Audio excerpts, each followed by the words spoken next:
नमस्कार साथियों, हिंदी स्टेनो बढ़ोत वाले चैनल में आपका हार्दिक स्वागत है। आज की डिक्टेशन रामधारी गुप्ता खंड 2 से प्रतिलेखन संख्या 13 व 14 से 90 वर्ड पर मिनट की स्पीड से होगी। तो आइए शुरू करते हैं। डिक्टेशन शुरू होगी 5 सेकंड बाद।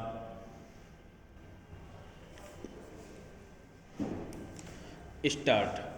महोदय, निसंदेह ही आज भी हम भले ही कई मुश्किलों का सामना कर रहे हो, फिर भी हम 1991 के उन दिनों जैसी स्थिति में नहीं है। एक राष्ट्र के रूप में हमने काफ़ी भरपाई कर ली है और हम आगे बढ़ने के लिए तैयार है। श्री राव के नेतृत्व के बिना यह संभव नहीं था। अब यह अटकल लगाना व्यर्थ और मूर्खतापूर्ण भी है कि कोई और नेता होता तो क्या कुछ ज़्यादा और बेहतर किया जा सकता था या नहीं। तथ्य यह है कि वही नेता थे जिनके कारण हम एक ऐसी स्थिति तक पहुंच गए हैं जो देश और उसकी तरक्की के लिए निरापद है। हम जिस अवधि से गुजरे हैं वह बहुत मुश्किल और हलचलपूर्ण थी। सोवियत संघ के पतन और विघटन से हमारी जो कुछ भी अंतर्राष्ट्रीय स्थिति थी उसका आधार ही खत्म हो गया। ऐसा लगता है कि हमारे देश में कुछ लोग इस घटना का पूरा मतलब नहीं समझ पाए हैं। बेशक यह कम्युनिस्टों और आधुनिक समाजवाद के अन्य समर्थकों के लिए बेहद चिंता का विषय था। इससे उन सभी निष्पक्ष देशभक्तों को काफ़ी दुख हुआ जिनके लिए सोवियत संघ अच्छा मित्र था और अकेली विदेशी शक्ति थी जो हमेशा हमारे साथ खड़ी होती थी। उससे हमें काफ़ी नैतिक और भौतिक समर्थन भी मिला था। हमारे देश में सोवियत संघ के तमाम मित्रों में भी सभी लोग यह नहीं समझ पा रहे हैं कि आर्थिक, वैज्ञानिक और प्रौद्योगिकी के हिसाब से इसका क्या मतलब था और है।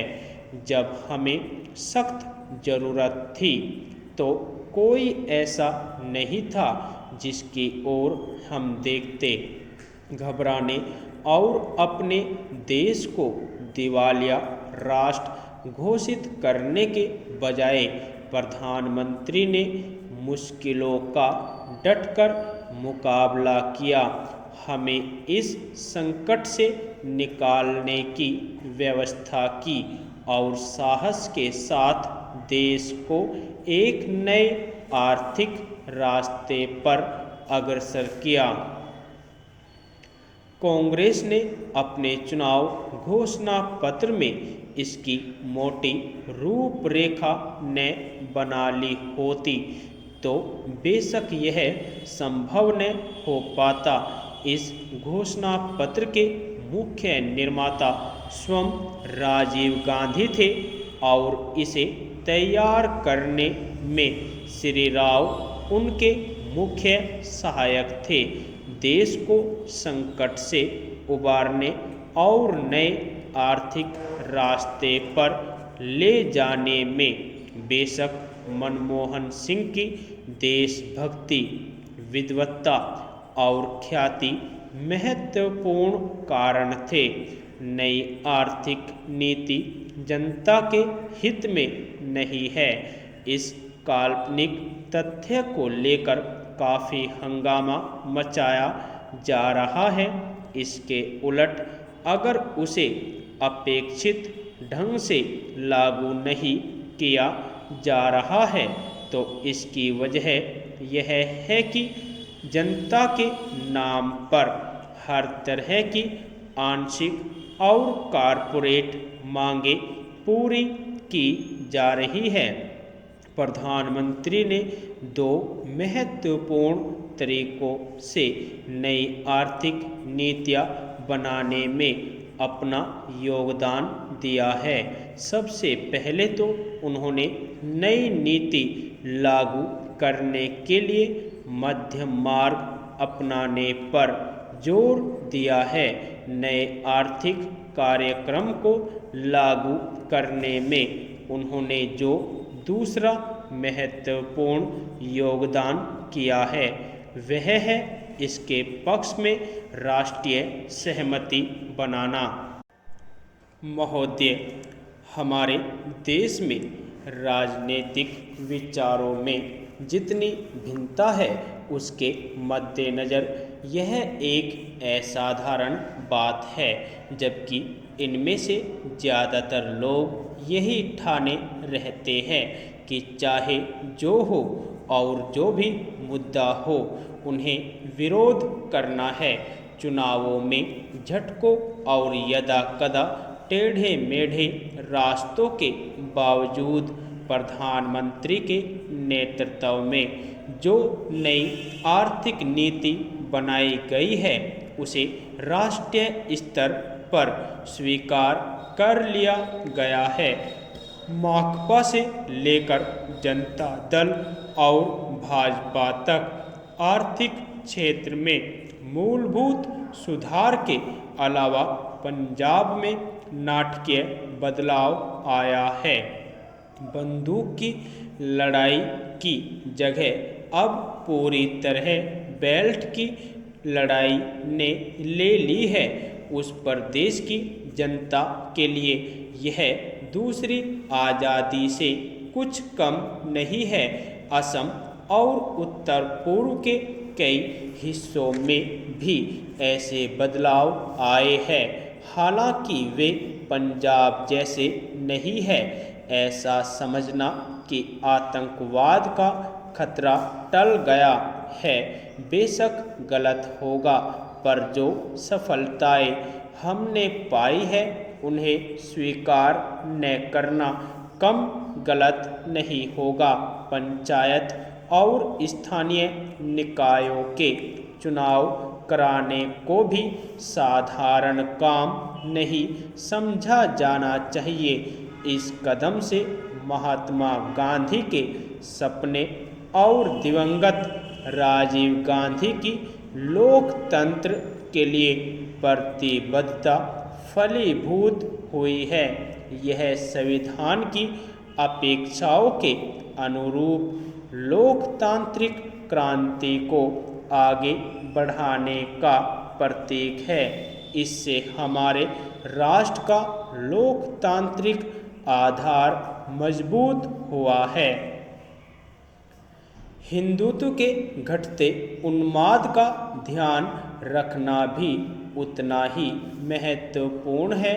भाजपा और शिवसेना को चुनावी सफलता भले ही मिल गई हो, पर राष्ट्रीय स्वयंसेवक संघ का नेतृत्व भी मानता है कि उसका मुख्य कारण कुछ राज्यों में भ्रष्टाचार, बढ़ती कीमतों, बेरोजगारी आदि जैसी सामान्य समस्याओं से निपटने में कांग्रेस सरकार की नाकामी थी, न कि सांप्रदायिक भावनाएं। हिंदू सांप्रदायिकतावाद में स्पष्ट कमी आना बहुत बड़ी राष्ट्रीय उपलब्धि है। इन सब से महत्वपूर्ण है सार्वभौमिक मामलों में भारतीय व्यक्तित्व का फिर से उभरना। इसके आयाम हमारे विदेश संबंधों में आर्थिक अंश की वृद्धि से कहीं अधिक है। चीन से संबंध लगातार सामान्य होते जा रहे हैं।